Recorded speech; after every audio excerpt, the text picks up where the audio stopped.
Price lord. ಕರ್ತನಾದ ಯೇಸು ಕ್ರಿಸ್ತನ ನಾಮದಲ್ಲಿ ನಿಮ್ಮೆಲ್ಲರನ್ನ ಕೂಡ ನಾನು ವಂದಿಸ್ತಿದ್ದೀನಿ. ನೀವೆಲ್ಲರೂ ಕೂಡ ಕ್ಷೇಮದಿಂದಿದ್ದೀರಿ ಎಂದು ನಾನು ಭಾವಿಸ್ತೀನಿ. ನಿಮ್ಮೆಲ್ಲರಿಗೋಸ್ಕರವಾಗಿ ನಾನು ಪ್ರಾರ್ಥಿಸ್ತಾ ಇದ್ದೀನಿ. ನೀವುಗಳು ಕೂಡ ನನಗಾಗಿ, ನನ್ನ ಕುಟುಂಬ, ನನ್ನ ಸೇವೆಗಾಗಿ ಪ್ರಾರ್ಥನೆ ಮಾಡಿಕೊಳ್ಳಿರಿ. ನಾವು ದೇವರ ವಾಕ್ಯಕ್ಕೆ ಓದೋಣ. ಮತ್ತಾಯನು ಬರೆದ ಸುವಾರ್ತೆ 7ನೇ ಅಧ್ಯಾಯ ವಚನ 1-2. ತೀರ್ಪು ಮಾಡಬೇಡಿರಿ, ಹಾಗೆ ನಿಮಗೂ ತೀರ್ಪಾಗುವುದಿಲ್ಲ.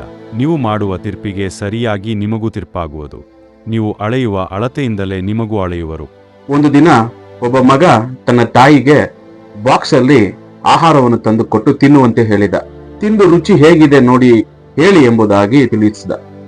ತಾಯಿ ಆಹಾರವನ್ನು ತಿಂದ ನಂತರ ಇದರಲ್ಲಿ ಉಪ್ಪು ಕಡಿಮೆ ಇದೆ, ಖಾರ ಹೆಚ್ಚಾಗಿದೆ, ಅಡಿಗೆ ಸರಿಯಾಗಿ ಮಾಡದಂಗಿಲ್ಲ, ಹೀಗೆ ಅನೇಕ ತಪ್ಪುಗಳನ್ನ ಹುಡುಕಿ ಹೇಳುವಾಗ ಮಗ ಹೇಳಿದ, ಅಮ್ಮ, ಇದು ನೀನು ಮಾಡಿದ ಅಡಿಗೆ, ಹಾಗಾಗಿ ಈಗ ನೀನು ತಿಳಿಸಿದ ಎಲ್ಲ ತಪ್ಪುಗಳನ್ನ ನೀನೇ ತಿದ್ದಿಕೋ ಎಂಬುದಾಗಿ ಹೇಳಿದ. ಇತ್ತೀಚಿನ ದಿನಗಳಲ್ಲಿ ಕ್ರೈಸ್ತತ್ವದಲ್ಲಿ ಒಂದು ಕೆಟ್ಟ ಗುಣ ಎಲ್ಲ ಕಡೆಯಲ್ಲಿಯೂ ಕೂಡ ಹರಡಿಕೊಂಡಿದೆ.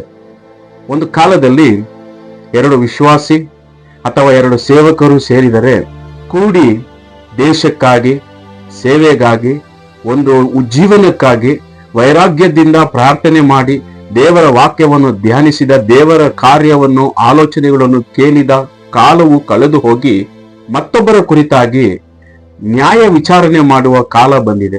ಅವನು ಹೀಗೆ, ಇವಳು ಹಾಗೆ, ಅವನು ಹಾಗೆ ಮಾಡಿದ, ಇವನು ಹೀಗೆ ಮಾಡಿದ. ಹಾಗಾಗಿ ಈ ವಾಕ್ಯದಲ್ಲಿ ಯೇಸು ಸ್ವಾಮಿ ಸ್ಪಷ್ಟವಾಗಿ ತಿಳಿಸಿಕೊಡ್ತಾರೆ, ನೀನು ತೀರ್ಪು ಮಾಡಬೇಡ. ನೀನು ತೀರ್ಪು ಮಾಡಿದರೆ ನಿನಗೂ ತೀರ್ಪು ಮಾಡುವರು.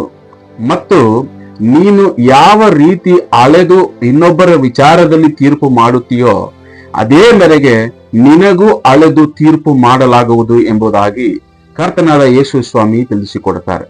ಅಷ್ಟಕ್ಕೆ ನಿಲ್ಲಿಸದೆ ಈ ಮತ್ತಾಯ 7ನೇ ಅಧ್ಯಾಯದಲ್ಲಿ ವಚನ 3ರಿಂದ ನಾವು ಓದುವಾಗ ಅಲ್ಲಿ ಯೇಸು ಸ್ವಾಮಿ ಸ್ಪಷ್ಟವಾಗಿ ತಿಳಿಸ್ತಾರೆ, ನಿನ್ನ ಕಣ್ಣಿನಲ್ಲಿರುವ ತೊಲೆಯನ್ನ ಯೋಚಿಸದೆ ನಿನ್ನ ಸಹೋದರನ ಕಣ್ಣಿನಲ್ಲಿರುವ ರವೆಯನ್ನು ಯೋಚಿಸುವುದು ಯಾಕೆ? ತೊಲೆ ಅನ್ನುವಂಥದ್ದು ಕೆಲವೊಂದು ವಾಟ್ಸಪ್ ಇಮೇಜ್ಗಳಲ್ಲಿ ನಾವು ನೋಡ್ತೀವಿ. ಆ ಮನುಷ್ಯನ ಕಣ್ಣು ಪೂರ್ತಿಯಾಗಿ ಮುಚ್ಚಿಕೊಳ್ಳುವ ಹಾಗಿರುತ್ತದೆ. ಒಬ್ಬ ಮನುಷ್ಯನು ತನ್ನಲ್ಲಿ ಇಷ್ಟು ಇಟ್ಟುಕೊಂಡು ತನ್ನ ಸಹೋದರನ ಕಣ್ಣಿನಲ್ಲಿರುವ ಇಷ್ಟು ರವೆಯನ್ನ ನೋಡಿ ತೀರ್ಪು ಮಾಡುವುದು ಹೇಗೆ? ಅದನ್ನು ನೋಡುವುದಕ್ಕೆ ಸರಿಯಾಗಿ ಕಾಣಿಸುತ್ತದ?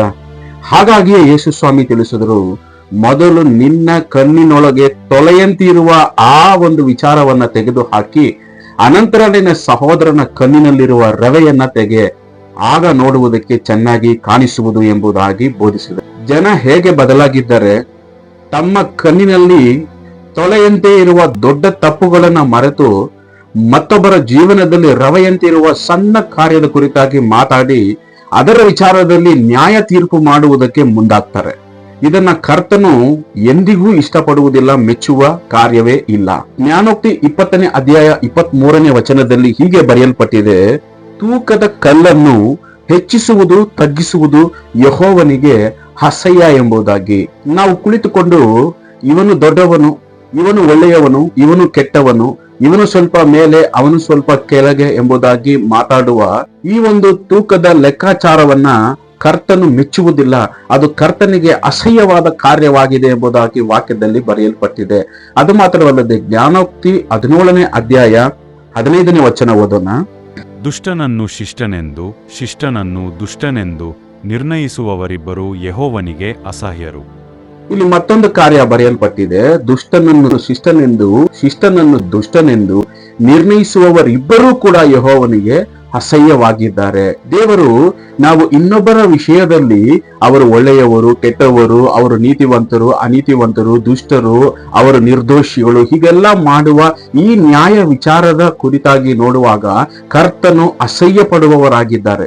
ಯೋಹಾನ 8ನೇ ಅಧ್ಯಾಯ ವಚನ 1ರಿಂದ 11ರವರೆಗೂ ನಾವು ಓದುವಾಗ ಕೆಲ ಜನರು ವ್ಯಭಿಚಾರ ಮಾಡ್ತಾ ಇದ್ದಂತ ಒಬ್ಬ ಸ್ತ್ರೀಯನ್ನ ಹಿಡಿದು ತಂದು ಯೇಸುವಿನ ಬಳಿಗೆ ನಿಲ್ಲಿಸಿ, ಈಕೆಯನ್ನ ಏನು ಮಾಡಬೇಕು? ಮೋಶೆಯ ಧರ್ಮಶಾಸ್ತ್ರದ ಪ್ರಕಾರವಾಗಿ ಕಲ್ಲೆಸೆದು ಕೊಲ್ಲಬೇಕೆಂಬುದಾಗಿ ಬರೆದಿದೆ, ನೀನು ಏನು ಹೇಳಿತಿ ಎಂಬುದಾಗಿ ವಿಚಾರಿಸಿದಾಗ ಅಷ್ಟು ಜನರನ್ನ ನೋಡಿ ಯೇಸು ಸ್ವಾಮಿ ಒಂದು ಮಾತು ಹೇಳಿದರು, ನಿಮ್ಮಲ್ಲಿ ಪಾಪ ಮಾಡದವನು ಯಾವನೋ ಅವನೇ ಮೊದಲು ಕಲ್ಲನ್ನು ಎಸೆಯಲಿ ಎಂಬುದಾಗಿ ಯೇಸುವಿನ ಮಾತನ್ನ ಕೇಳಿ ಅವರೆಲ್ಲರೂ ಕೂಡ ಕಲ್ಲನ್ನ ಕೆಳಕ್ಕೆ ಹಾಕಿ ಸುಮ್ಮನೆ ಹಿಂತಿರುಗಿ ಹೋದರು. ಹಾಗೆ ಇದು ದೇವರ ಗುಣವನ್ನ ನಮಗೆ ತಿಳಿಯಪಡಿಸುವಂತದ್ದಾಗಿದೆ. ಇದರ ಜೊತೆಗೆ ಯಾಕೋಬನ ಪುಸ್ತಕ 4ನೇ ಅಧ್ಯಾಯ ವಚನ 11, 12 ಏನ್ ಹೇಳುತ್ತೆ, ಆ ವಾಕ್ಯದಲ್ಲಿ ಬರೆಯಲ್ಪಟ್ಟಿದೆ, ಒಬ್ಬ ಮನುಷ್ಯನಿಗೆ ನಾವು ತೀರ್ಪು ಮಾಡಬಾರದು. ನಾವು ತೀರ್ಪು ಮಾಡುವುದೇ ಆದರೆ ನಾವು ಧರ್ಮಶಾಸ್ತ್ರದ ವಿಷಯವಾಗಿ ತೀರ್ಪು ಮಾಡಿದಂತೆ ಆಗುತ್ತದಂತೆ. ಧರ್ಮಶಾಸ್ತ್ರದ ವಿರುದ್ಧವಾಗಿ ವಿಷಯವಾಗಿ ನಾವು ಯಾವಾಗ ತೀರ್ಪು ಮಾಡುತ್ತೇವೋ ಆಗ ನಾವು ನ್ಯಾಯಾಧಿಪತಿಗಳಾಗಿರ್ತೀವಂತೆ. ಅಷ್ಟು ಮಾತ್ರವಲ್ಲದೆ ಅಲ್ಲಿ ವಾಕ್ಯದಲ್ಲಿ ಬರೆಯಲ್ಪಟ್ಟಿದೆ, ದೇವರೊಬ್ಬನೇ ನ್ಯಾಯಾಧಿಪತಿಯು, ಆತನೇ ಒಬ್ಬನನ್ನ ಉಳಿಸುವುದಕ್ಕೂ ಒಬ್ಬನನ್ನು ನಾಶ ಮಾಡುವುದಕ್ಕೂ ಅಧಿಕಾರವನ್ನು ಪಡೆದುಕೊಂಡಿದ್ದಾನೆ. ಅದು ಆತನ ಕೆಲಸವಾಗಿದೆ, ನಮ್ಮ ಕೆಲಸವಲ್ಲ. ರೋಮಾಪುರದವರಿಗೆ ಬರೆದ ಪತ್ರಿಕೆ 14ನೇ ಅಧ್ಯಾಯ 4ನೇ ವಚನ ಓದೋಣ. ಮತ್ತೊಬ್ಬನ ಸೇವಕನ ವಿಷಯವಾಗಿ ತೀರ್ಪು ಮಾಡುವುದಕ್ಕೆ ನೀನು ಯಾರು? ಅವನು ನಿರ್ದೋಷಿಯಾಗಿ ನಿಂತರೂ ದೋಷಿಯಾಗಿ ಬಿದ್ದರೂ ಅದು ಅವನ ಯಜಮಾನನಿಗೆ ಸೇರಿದ್ದು. ಅವನು ನಿರ್ದೋಷಿಯಾಗಿ ನಿಲ್ಲಿಸಲ್ಪಡುವನು. ಅವನನ್ನು ನಿಲ್ಲಿಸುವುದಕ್ಕೆ ಕರ್ತನು ಶಕ್ತನಾಗಿದ್ದಾನೆ. ಒಬ್ಬ ಮನುಷ್ಯನ ಬಗ್ಗೆ ತೀರ್ಪು ಮಾಡುವುದಕ್ಕೆ ನಮಗೆ ಅಧಿಕಾರವಿಲ್ಲ. ಅವನು ದೋಷಿಯಾಗಿದ್ದರೂ ನಿರ್ದೋಷಿಯಾಗಿದ್ದರೂ ಅದು ಅವನಿಗೂ ಅವನ ಯಜಮಾನನಿಗೂ ಬಿಟ್ಟಿದ್ದು. ಒಂದು ವೇಳೆ ಅವನು ದೋಷಿಯಾಗಿದ್ದರೂ ಅವನನ್ನ ನಿರ್ದೋಷಿಯನ್ನಾಗಿ ಮಾಡುವುದಕ್ಕೆ ಕರ್ತನು ಶಕ್ತನಾಗಿದ್ದಾನೆ ಎಂಬುದಾಗಿ ಈ ವಾಕ್ಯದಲ್ಲಿ ಬರೆಯಲ್ಪಟ್ಟಿದೆ. ಹಾಗಾದರೆ ನಾವು ಯಾರು? ನಮಗೆ ಇನ್ನೊಬ್ಬನನ್ನ ನೋಡಿ ನೀನು ದೋಷಿಯು, ನೀನು ನಿರ್ದೋಷಿಯು, ನೀನು ಪಾಪಿಯು, ನೀನು ನೀತಿವಂತನು ಎಂಬ ಮಾತನ್ನು ಆಡುವುದಕ್ಕೆ ನಮಗೆ ಅಧಿಕಾರವಿಲ್ಲ. ನಿಜ ಹೇಳಬೇಕಾದರೆ ನಾವು ಯಾರಿಗೆ ತೀರ್ಪು ಮಾಡುತ್ತಿದ್ದೇವೋ ಅವರು, ನಾವು ಈ ಭೂಲೋಕದಲ್ಲಿರುವ ನಾವೆಲ್ಲರೂ ಕೂಡ ನ್ಯಾಯ ತೀರ್ಪಿಗಾಗಿ ಕರ್ತನ ಮುಂದೆ ನಿಲ್ಲಬೇಕಾಗಿದೆ. ನಾವು ಓದೋಣ 2 ಕೊರಿಂಥದವರಿಗೆ ಬರೆದ ಪತ್ರಿಕೆ 5ನೇ ಅಧ್ಯಾಯ 10ನೇ ವಚನ.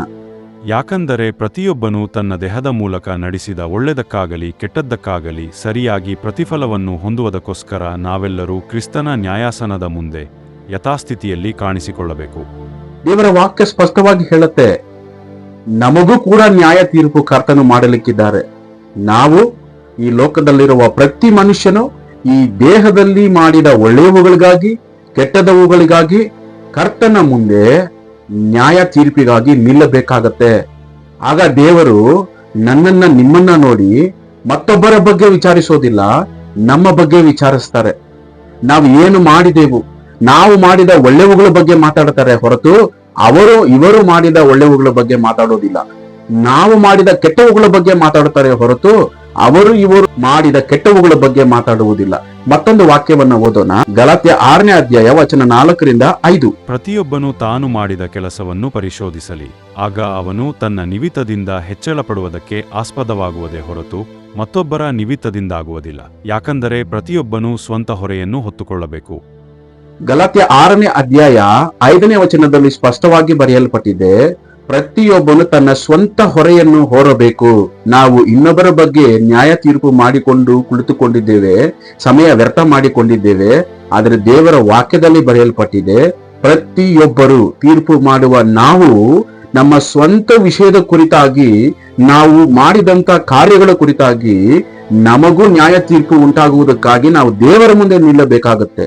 ಆದ ಕಾರಣ ನಮಗೆ ಇನ್ನೊಬ್ಬರ ವಿಷಯದಲ್ಲಿ ನ್ಯಾಯ ತೀರ್ಪು ಮಾಡುವುದಕ್ಕೆ ಅಧಿಕಾರ ಇಲ್ಲ.